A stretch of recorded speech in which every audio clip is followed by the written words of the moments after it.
Di sebuah desa kecil yang dilalui jalur kereta api, seorang penjaga palang pintu bernama Pak Darto menjalani tugasnya setiap hari. Tugasnya sederhana tetapi penuh tanggung jawab.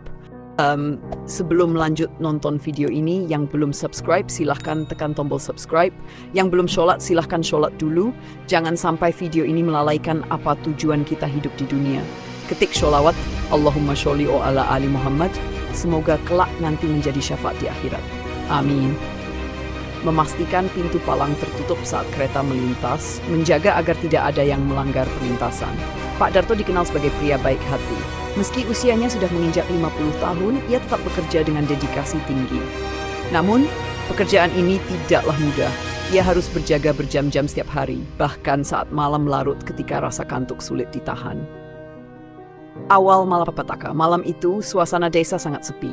Langit gelap tanpa bintang dan angin dingin berhembus pelan. Pak Darto duduk di pos penjagaannya, menatap monitor kecil yang menunjukkan jadwal kereta.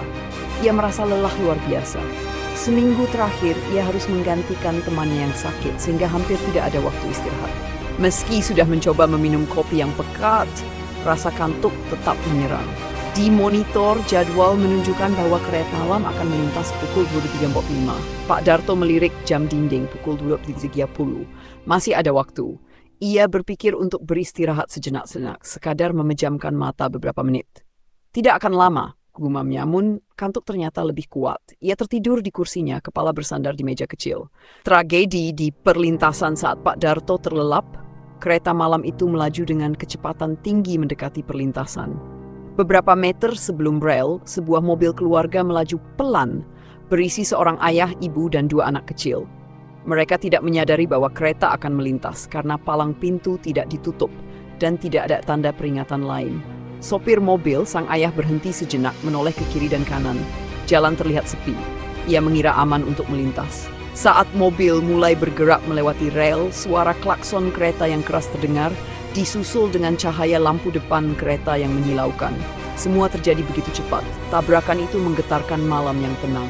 Mobil itu terpental beberapa meter, hancur tak berbentuk.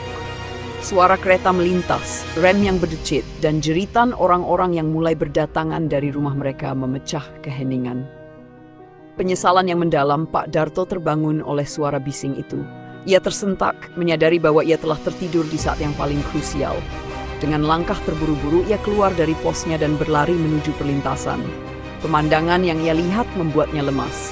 Mobil yang ringsek di sisi rel, kepanikan orang-orang, dan suara tangis menghantam kesadarannya. Ia melihat tubuh-tubuh yang tak bernyawa di dalam mobil itu. Sebuah keluarga yang menjadi korban kelalaiannya. Pak Darto terduduk di tanah. Wajahnya pucat. "Ya Tuhan, apa yang telah aku lakukan?" gumamnya dengan suara parau. Hari itu menjadi titik balik dalam hidup Pak Darto. Polisi datang untuk menyelidiki dan Pak Darto mengakui kesalahannya tanpa mencoba mencari alasan. Ia merasa tidak layak untuk mencari pembenaran. Akibat dan penebusan, Pak Darto kehilangan pekerjaannya sebagai penjaga palang pintu. Namun, lebih dari itu, ia kehilangan rasa percaya dirinya. Ia dihantui oleh rasa bersalah setiap malam. Wajah keluarga yang menjadi korban terus membayang di pikirannya. Desa itu pun berubah. Orang-orang mulai menjaga jarak darinya, meski beberapa tetangga mencoba memberinya semangat. "Pak Darto, ini bukan sepenuhnya salahmu. Sistem keamanan perlintasan juga kurang memadai," kata seorang tetangga. Namun kata-kata itu tidak mampu meredakan penyesalan yang begitu dalam. Untuk menebus kesalahannya, Pak Darto mulai melakukan hal-hal kecil untuk masyarakat. Ia membersihkan perlintasan rel setiap hari, memastikan tidak ada hambatan di jalur. Ia juga mengajukan proposal kepada pemerintah daerah untuk memasang sistem otomatis di perlintasan tersebut agar tragedi serupa tidak terulang. Pelajaran yang ditinggalkan. Meski hidupnya tak lagi sama, Pak Darto berusaha menjalani hari-harinya dengan tujuan baru. Ia ingin memastikan bahwa tidak ada orang lain yang harus mengalami kehilangan seperti yang telah terjadi akibat kelalaiannya. Kisahnya menjadi pelajaran bagi banyak orang di desa itu. Bahwa pekerjaan sekecil apapun jika berkaitan dengan keselamatan orang lain harus dilakukan dengan penuh kesadaran dan tanggung jawab.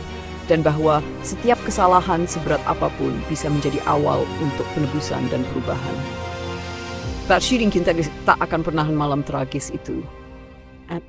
Namun, Ia berharap bahwa usahanya untuk memperbaiki kesalahan dapat memberikan arti baru dalam hidupnya.